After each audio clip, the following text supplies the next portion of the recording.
ममता बनर्जी की मुश्किलें थमने का नाम नहीं ले रही हैं।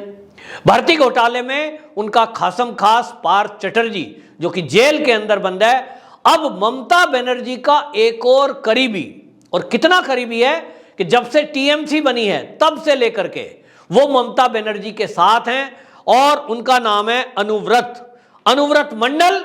सीबीआई ने गिरफ्तार कर लिया है और इनके ऊपर आरोप है कि ये पशुओं की तस्करी करने का काम करते हैं। आज से कुछ दिन पहले जो बीएसएफ है उसको आपको बताएं 2015 से 17 के बीच में बीएसएफ को ये रिपोर्ट मिली थी कि पश्चिम बंगाल से बांग्लादेश के अंदर पशुओं की तस्करी की जाती है, मांस को भेजा जाता है और देश के कई हिस्सों में गोवंश की तस्करी की जाती है, उसके मांस की तस्करी की जाती है। बीएसएफ बॉर्डर एरिया को कवर करती है, तो पश्चिम बंगाल की जो सीमा है वो बांग्लादेश से लगती है, और इसलिए गायों की तस्करी करने का जो उनको भनक लगी थी, जो सूचना मिली थी, उस पर उन लोगों ने काम किया। तो एक दिन उन्होंने पाया है कि वो जो गोवंश है उसकी जो कटे हुए सिर वो मिले थे। 2015 से 17 के बीच की घटना है, 20,000 जानवरों के कटे हुए सिर मिले थे बीएसएफ को। और इस मामले में बीएसएफ जब खोज खबर कर रही थी, मामले को सीबीआई को ट्रांसफर किया गया था कि ये जो तस्करी है ये कौन कर रहा है, इसके पीछे कौन लोग हैं। इक्का दुक्का कभी लोग पकड़े जाते थे, बीएसएफ पकड़ती थी, और जब उनको पूछा जाता था कि ये जो गाय हैं ये ट्रक में भरकर भेजी जा रही हैं, इसके पीछे कौन है, कौन तुम्हें पैसे देता है, तो वो लोग नहीं बताते थे, या तो उनको पता नहीं होता था। कहते थे भाई हमें तो ट्रक वाला कहता था मुझे तो ट्रक का किराया दिया गया है, कुछ पैसे एक्स्ट्रा दिए और मुझे कहा था कि तुम्हें बॉर्डर तक जाना है। कुछ लोग कहते थे साहब हमें तो इस गाय को बॉर्डर के पार, तार के पार, नदी के पार कराने का पैसा दिया गया था, हमें नहीं पता ये ट्रक कहां से आया, हमें तो फोन आया था लेबर के लिए। अगर उनमें से लाने वालों को पकड़ो, पीछे ट्रेस करो, मतलब कुल मिलाकर के ये पकड़ में नहीं आ रहा था। और क्योंकि बीएसएफ का अपना एक अधिकार क्षेत्र है, और उस अधिकार क्षेत्र में भी जब 50 किलोमीटर उसको बढ़ाकर कर दिया गया था, इसीलिए किया गया था कि बीएसएफ को अधिकार केवल 15 किलोमीटर का था, उसके आगे अगर वो बढ़े गांव के अंदर या शहर के अंदर वो इन्वेस्टिगेशन के लिए जाए तो इन्वेस्टिगेशन के लिए उसको अनुमति नहीं थी। ममता बनर्जी ने 50 किलोमीटर करने के बाद आपने देखा था किस तरह का विरोध किया था। दो सरकार ऐसी थी जिन्होंने इस 50 किलोमीटर को लेकर करने को लेकर विरोध किया था। एक पंजाब की सरकार जहां कांग्रेस की सरकार थी, और पश्चिम बंगाल में ममता बनर्जी की सरकार जिसने इसका भरपूर विरोध किया था, और यह तक कह दिया था अपनी पुलिस को कि जब बीएसएफ वाले कहीं किसी शहर या गांव में जाएं तो पुलिस को कहा कि आप इसके ऊपर निगरानी रखना।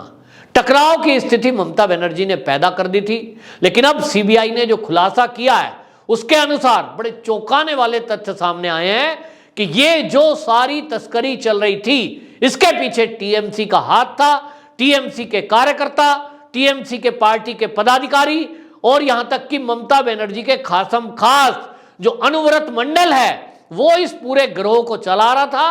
और ये जो 20,000 जानवरों के कटे हुए सिर मिले, ये यही है कि ये यहां से गाय को लाकर जंगल में काटा और काटने के बाद उसके मांस को विदेशों में भेज दिया, यानी बांग्लादेश बॉर्डर पार करा दिया।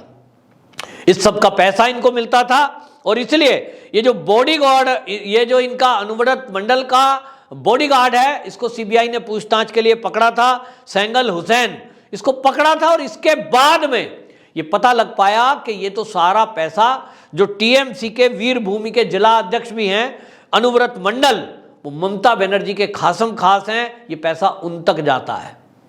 इसके बाद सीबीआई एक्टिव हुई और सबूत जुटाने शुरू किए। जब सीबीआई को पूरे पुख्ता सबूत मिल गए कि पशु तस्करी में इनका हाथ है और इसमें करोड़ों रुपए अनुव्रत मंडल ने ये पशु तस्करी करके कमाए हैं, अब इस मामले में सीबीआई ने गिरफ्तारी की है। मामला ईडी को ट्रांसफर किया जाना ऐसा लग रहा है, क्योंकि इसमें भी पैसों की रिकवरी होनी है। और जिस तरह से हमने देखा कि पार्थ चटर्जी के पास से उनके जो खासम खास हैं अर्पिता मुखर्जी, उसी के घर से 50 करोड़ रुपए का कैश, सोना और विदेशी मुद्रा मिली थी।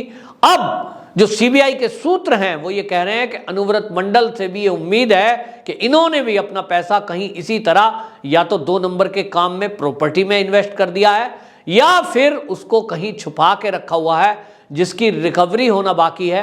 हालांकि सीबीआई के सूत्र अभी पूरी पूछताछ कर रहे हैं, लेकिन ये मामला ईडी को भी दिया जा सकता है, ऐसा खबर आ रही है। इस सब खबरों से एक बात तो साफ हो गई है कि ममता बनर्जी की जो बौखलाहट थी, जो सीबीआई को लेकर वो लगातार सवाल उठाती थी, ईडी को लेकर जो सवाल उठा रही थी, उसके पीछे का कारण समझ में आ गया। क्योंकि ममता बनर्जी को ये पता लग चुका है कि ये जो सीबीआई और ईडी है, ये उनके कार्यकर्ता हो, मंत्री हो, वो पूरी पोल पट्टी उनकी खुल जाएगी। और ये भी पता लगाना सीबीआई का काम है कि ये जो अनुव्रत मंडल है, क्या ये इस पैसे में कुछ हिस्सा ममता बनर्जी को देता था कि नहीं।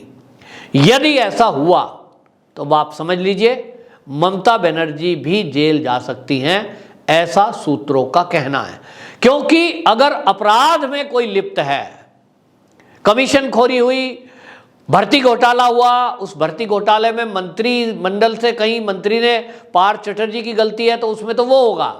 ये बात अलग है कि रिश्वत का पैसा किसी को दिया गया हो, उससे पैसा रिकवर करना, लेकिन ये तस्करी है। अगर इस तस्करी में, तस्करी अपराध है और गोवंश की तस्करी करना हमारे देश में अपराध है, तो अगर इसमें सिद्ध होता है और ये पैसा टीएमसी के जिन जिन भी नेताओं के पास गया हो, चाहे वो ममता बनर्जी हो, चाहे उनके भतीजे अभिषेक बनर्जी हो, यदि इसमें से हिस्सा उनके पास गया, सिद्ध हुआ, उसके कुछ सबूत मिले, तो निश्चित रूप से ये बुआ भतीजा जेल की सलाखों के पीछे होंगे।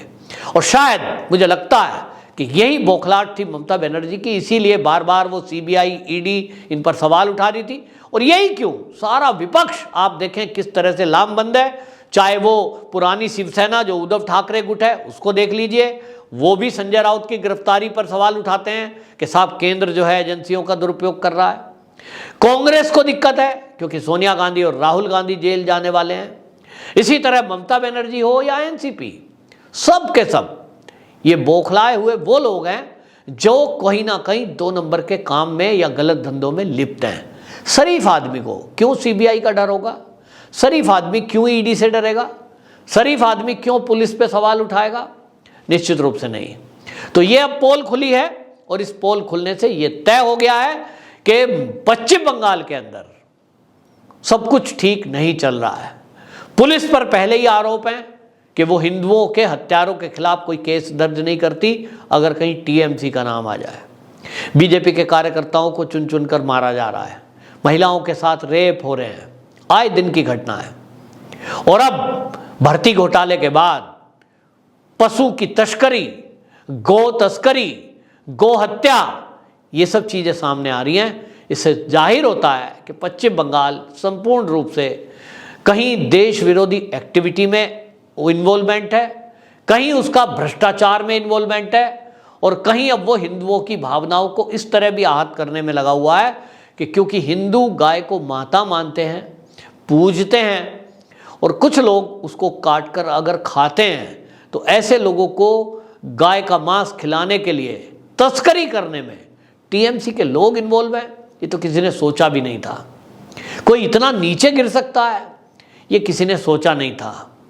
क्या ममता बनर्जी अब इन पर कोई कार्रवाई करेंगी, ये देखना होगा।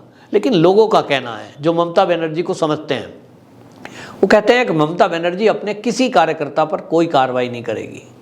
पार्थ चटर्जी को जरूर उन्होंने मंत्रिमंडल से बाहर कर दिया था क्योंकि उनको लग गया था ममता बनर्जी को कि उनका खुद का नाम इससे खराब हो रहा है, और अपनी छवि को ठीक करने के लिए उन्होंने पार्थ चटर्जी को मंत्रिमंडल से बाहर कर दिया।